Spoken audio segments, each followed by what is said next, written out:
Hey guys, welcome back to another video. Today we got another Chelsea news video. I've got a few, not four, a few, might be four, of the best stories that you need to know about Chelsea FC. I wrapped them all up and I've got you them in this video. As always, the main ones at the end, so make sure you stick to the end and there's no point skipping forwards because there's still important ones at the start and in the middle. As always, if you like the video, like it.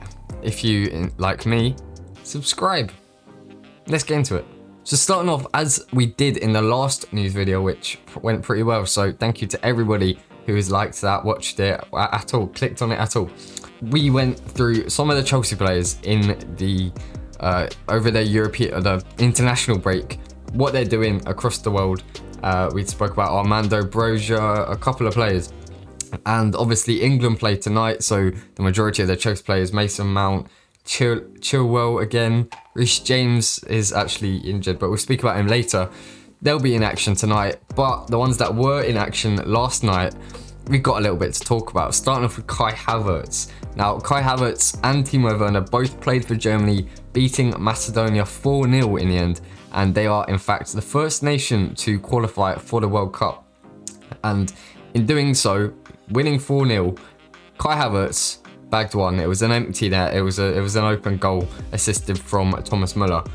And Timo Werner went and scored a brace. Now, let me remind you, it is Macedonia, but you watch the goals and you can just tell that's a different Timo Werner.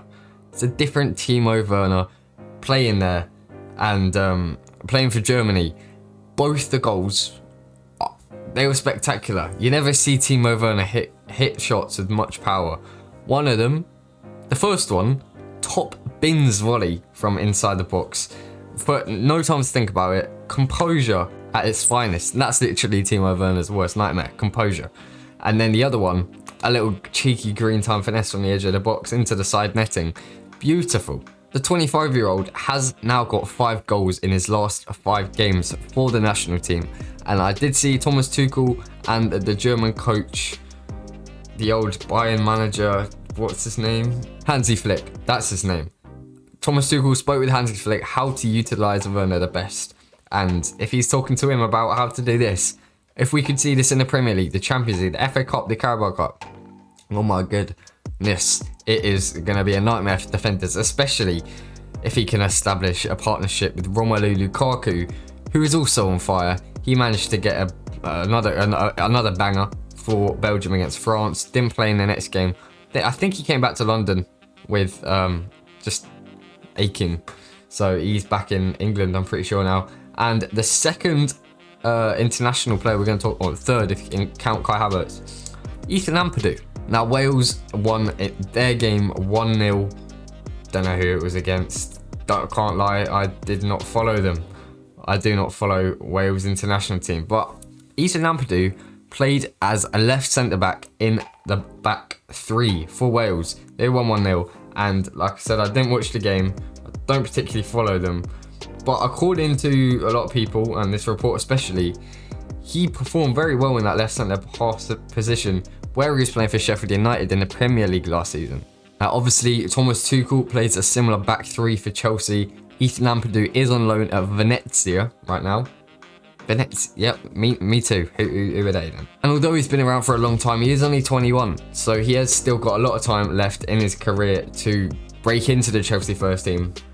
And especially if Tony Rudiger does end up leaving, which I really hope he doesn't on this pre-contract agreement, could Ampadu be the perfect understudy? He wouldn't cost a penny, first of all, which would be pretty good because leaving or Rudiger going would not cost a penny either. We wouldn't gain any pennies.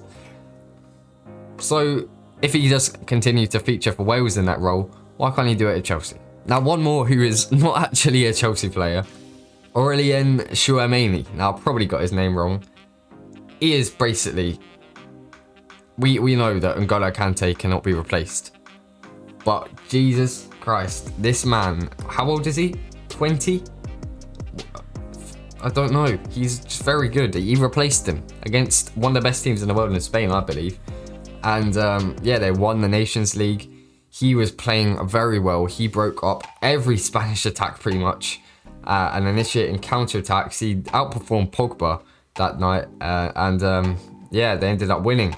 That was his third start for the national team, and I am mentioning this guy because Chelsea have been interested in bringing in this youngster. He's a young French midfielder playing for Monaco, would cost about £40 million. He's improving with every game, it seems, and it could be the perfect replacement for N'Golo Kante once he properly does eventually go. Now, talking about N'Golo Kante, we have got an injury update posted by Chelsea. First of all, N'Golo Kante, who did have COVID for 2 weeks, it's been 10 days, he's been able to come out of isolation, and if you haven't seen already, he has joined training earlier this week, and Chelsea have now confirmed that he's been joined by REECE James, who seemed to be injured for 4 to 6 weeks, they said at the start. It's been about 2 or 3, and apparently he is also out of the swimming pool and back working with the rest of his teammates who have not travelled for international duty. So that is great to see. REECE James, first choice right wing back, and N'Golo Kante, our first choice midfielder, both back from injury, training with the first team, and we could even potentially see them feature against Brentford on the 16th of October, which is in 4 days. Maybe not both of them, but N'Golo Kante can obviously recover quickly unless he really felt the full force of COVID. And REECE James, I don't believe he'd start. Maybe he could come off the bench. And if not, if they both don't play against Brentford, they'd almost definitely be able to play their next game, hopefully. However, the boss does still have a handful of injury concerns ahead of the Brentford match, namely involving Christian Pulisic, still not back yet, Tony Rudiger, who has not been training with Germany after back problems, and Romelu Lukaku. Now, penultimately, this is the big story. We're going to leave you on a little bit of a question, but this is a questionable story. According to Catalonia's El Nacional reports, Real Madrid... Gee, I don't even want to read this story out, to be honest. Real Madrid want to sell Eden Hazard. Chelsea are obviously where Eden Hazard made his name. He became one of the best players in the world at his peak. I think you can definitely argue that.